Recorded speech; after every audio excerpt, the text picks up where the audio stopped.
Social മീഡിയയിൽ ഒരുപാട് പെൺകുട്ടികളുടെ കഥകൾ നമ്മൾ കേൾക്കാനുണ്ട്. പെൺകുട്ടികളെന്ന് മാത്രം തന്നെ പറയേണ്ട കാര്യമില്ല, ആൺകുട്ടികളുടെയും പെൺകുട്ടികളുടെയും കഥകൾ ഒരുപാട് തന്നെ നമ്മൾ കേട്ട് ഇരിക്കുന്നുണ്ട്. അക്കൂട്ടത്തിൽ ഈയിടയ്ക്ക് ഗൗരി എന്ന് പറയുന്ന ഒരു പെൺകുട്ടിയുടെ യൂട്യൂബ് വീഡിയോ വൈറലായി. അതിൽ ആളുകൾ കണ്ടെത്തിയതും അറിഞ്ഞതുമെല്ലാം ഈ പെൺകുട്ടി അനാഥയാണെന്നും അവൾ അവളുടെ വീട്ടിൽ ഒറ്റയ്ക്കാണ് എന്നും അവളുടെ അച്ഛനും അമ്മയും അനുജത്തിയും മരിച്ചുപോയി എന്നുമുള്ള വാർത്തയാണ്.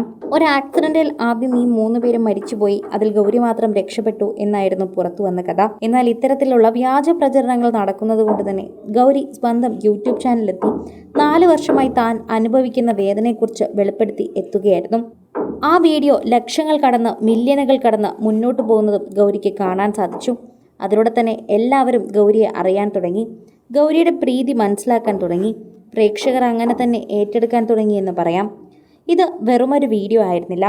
ഗൗരിയുടെ കുറിപ്പ് ഇങ്ങനെ തുടങ്ങുന്നു: കഴിഞ്ഞ 4 വർഷം ഞാൻ അനുഭവിച്ചു തീർത്ത നരക യാതനകളുടെയും കണ്ണീരിൻ്റെയും അതിജീവനത്തിൻ്റെയും പച്ചയായ ആവിഷ്കാരമാണ്. 2022 എൻ്റെ അച്ഛൻ പോയപ്പോൾ തുടങ്ങിയതാണ് എൻ്റെ പരീക്ഷണങ്ങൾ. അച്ഛൻ്റെ തണലില്ലാതെ ആ വീട്ടിൽ കരുത്തായി നിൽക്കാൻ ശ്രമിക്കുമ്പോഴാണ് എൻ്റെ അനിയത്തി കിങ്ങിണിക്ക് ആ ചതി സംഭവിക്കുന്നത്. സ്കൂളിലെ ബെസ്റ്റ് സ്റ്റുഡൻ്റ് ആയിരുന്നിട്ടും ഒരുപാട് സ്വപ്നങ്ങളുണ്ടായിരുന്നിട്ടും വെറും 7ാം ക്ലാസ്സുകാരെ അവളെ ചതിക്കുഴിയിൽ വീഴ്ത്തിയവർ അറിഞ്ഞില്ല തകരുന്നത് ഒരു കുടുംബത്തിന്റെ മുഴുവൻ പ്രതീക്ഷകളാണ് എന്ന്. ആ ആഘാതം താങ്ങാനാവാതെ അവൾ വിടവാങ്ങിയപ്പോൾ അതോടെ എൻ്റെ അമ്മയും തകർന്നു.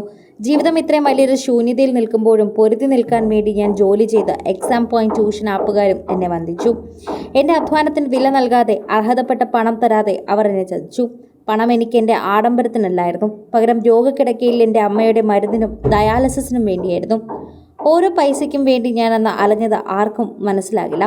ഒടുവിൽ കഴിഞ്ഞ മാർച്ചിൽ അമ്മയും എന്നെ തനിച്ചാക്കി പോയി. ഇന്ന് എനിക്ക് 22 വയസ്സിൽ ഞാൻ ഇവിടെ തളരാതെ നിൽക്കുന്നുണ്ടെങ്കിൽ അതെന്നെ ധൈര്യമുള്ളവളാക്കി വളർത്തിയ എൻ്റെ അച്ഛനമ്മമാരുടെ കരുത്താണ്. എനിക്ക് തോറ്റു കൊടുക്കാൻ കഴിയില്ല. എന്നെ ചതിച്ചവർക്കും തളർത്താൻ നോക്കിയവർക്കും മുന്നിൽ എനിക്ക് തലയോർത്തി ജീവിച്ചു കാണിക്കണം. നഷ്ടപ്പെട്ടു പോയ എൻ്റെ പ്രിയപ്പെട്ടവർക്ക് വേണ്ടി എനിക്ക് ജയിക്കണം. ഇൻസ്റ്റഗ്രാമിൽ നിങ്ങൾ എൻ്റെ വേദന തിരിച്ചറിഞ്ഞ് എന്നെ സ്വന്തം മകളെപ്പോലെ സഹോദരിയെ പോലെ ചേർത്ത് പിടിച്ചു. നിങ്ങൾ ഓരോരുത്തർക്കും എൻ്റെ ഹൃദയം നിറഞ്ഞ് നന്ദി. വീണുപോയവർക്കായി എനിക്കൊന്നേ പറയാനുള്ളൂ: നമ്മൾ തകർക്കാൻ ലോകത്തെ കഴിയില്ല. നമ്മൾ സ്വയം തോറ്റുകൊടുത്താലേ കാലം കനലായി ജ്വലിച്ചുകൊണ്ടേയിരിക്കൂ എന്നാണ് എനിക്ക് പറയാനുള്ളത്. അച്ഛൻ മരിച്ചു കഴിഞ്ഞപ്പോൾ എനിക്ക് പെട്ടെന്ന് വിവാഹം കഴിക്കേണ്ടി വന്നു. എന്നാൽ എൻ്റെ ജീവിതത്തിലെ ഏറ്റവും നല്ലൊരു നിമിഷമായിരുന്നു ഇതെന്ന് ഗൗരി ഒരു വീഡിയോയിൽ പറഞ്ഞിരുന്നു. അന്ന് അങ്ങനെ ഞാൻ വിവാഹം കഴിച്ചതുകൊണ്ട് ഇന്ന് എനിക്ക് ആരെങ്കിലും ഉണ്ടായി. ഇല്ലായിരുന്നുവെങ്കിൽ നാളെ ഞാൻ ഒരു പക്ഷെ ആരുമില്ലാത്തവളായി പോയേനെ. അതെനിക്ക് താങ്ങാനാവില്ലായിരുന്നു. എൻ്റെ അച്ഛനും അമ്മയ്ക്കും അത് താങ്ങാനാവില്ലായിരുന്നു. അവരാരും ഞാൻ ഒരിക്കലും അങ്ങനത്തെ ഒരു നിലയിലേക്ക് എത്തണമെന്ന് ആഗ്രഹിച്ചിട്ടുണ്ടാവില്ല. ഇങ്ങനെയൊക്കെ ജീവിക്കാനും അവസാനം ഇങ്ങനെയൊക്കെ എത്താനും പറ്റിയത് എൻ്റെ ഒരു ഭാഗ്യമായി തന്നെയാണ് ഞാൻ കാണുന്നത്. ഇപ്പോൾ ഞാൻ ഈ പറയുന്ന വീഡിയോ എല്ലാം തന്നെ വൈറലാകുന്നുണ്ട്. അതോടെ തന്നെ എനിക്ക് മനസ്സിലാക്കുന്നൊരു കാര്യം, നിങ്ങളെല്ലാവരും എൻ്റെ കഥകൾ കേൾക്കുന്നുണ്ട് എന്നാണ്. അതോടെ തന്നെ എനിക്കൊരു വരുമാനം കിട്ടുമെന്ന് എല്ലാവരും പറയുന്നു. അങ്ങനെ കിട്ടട്ടെ എന്ന് ഞാനും ആഗ്രഹിക്കുന്നു. ഇതായിരുന്നു ഗൗരി സോഷ്യൽ മീഡിയയിൽ കുറിച്ച കുറിപ്പും വീഡിയോയും.